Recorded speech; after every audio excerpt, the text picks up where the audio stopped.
সূর্যাস্তের এই দৃশ্য নগরবাসীর জন্য যতটা আনন্দের ঠিক ততটাই আতঙ্কের। কেননা স্বাস্থ্য অধিদপ্তরের তথ্য বলছে এবছর চলতি মাস পর্যন্ত ডেঙ্গু আক্রান্ত হয়েছেন প্রায় ২৫০০ জন, আর মৃত্যুর সংখ্যাটাও ২০ ছুঁই ছুঁই। যদিও এতে যুক্ত নেই বেশিরভাগ বেসরকারি হাসপাতালের তথ্য।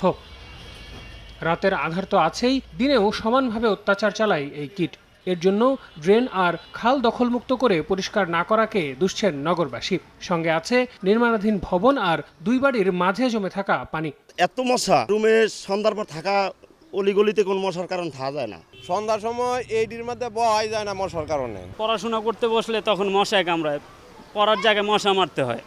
বিশ্ব স্বাস্থ্য সংস্থার তথ্য বলছে গেল ২ দশক ধরে বাংলাদেশে ধারাবাহিকভাবে বেড়েছে ডেঙ্গুতে আক্রান্ত রোগীর সংখ্যা। ২০২২ থেকে ২০২৪ সালে এই ডেঙ্গু রোগে আক্রান্ত রোগীর মৃত্যুর হারটাও বাংলাদেশে ছিল সবচেয়ে বেশি। যখন সংক্রমণের হার বেড়ে যায় তখন নড়ে চড়ে বসে কর্তৃপক্ষ, হয় জেল জরিমানা। তবে সংক্রমণের গতির সঙ্গে কমে আসে তৎপরতা, আর যার প্রমাণ এই পরিবেশ।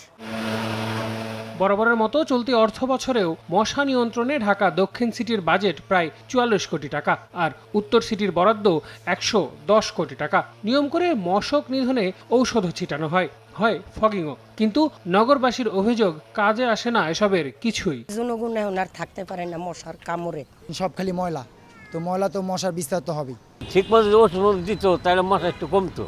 তবে ২ সিটি কর্পোরেশনের দাবি, মশার বাড়তি উপদ্রবে হিমশিম খেতে হচ্ছে তাদেরও। তাই এডিস ও কিউলেক্স নিয়ন্ত্রণে বছরব্যাপী কর্মসূচি হাতে নিয়েছেন তারা।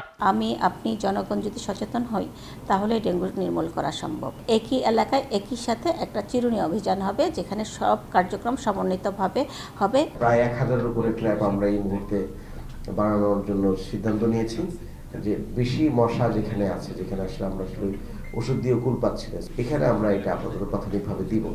বর্ষা আসার আগে এডিস মশার প্রজননস্থল ধ্বংস করতে না পারলে বিপর্যয়ের মুখোমুখি হতে হবে বলে মনে করেন এই বিশেষজ্ঞ। ফগিং এর মতো কার্যক্রমকে কেবলই লোক দেখানো বলেও মন্তব্য করেন তিনি।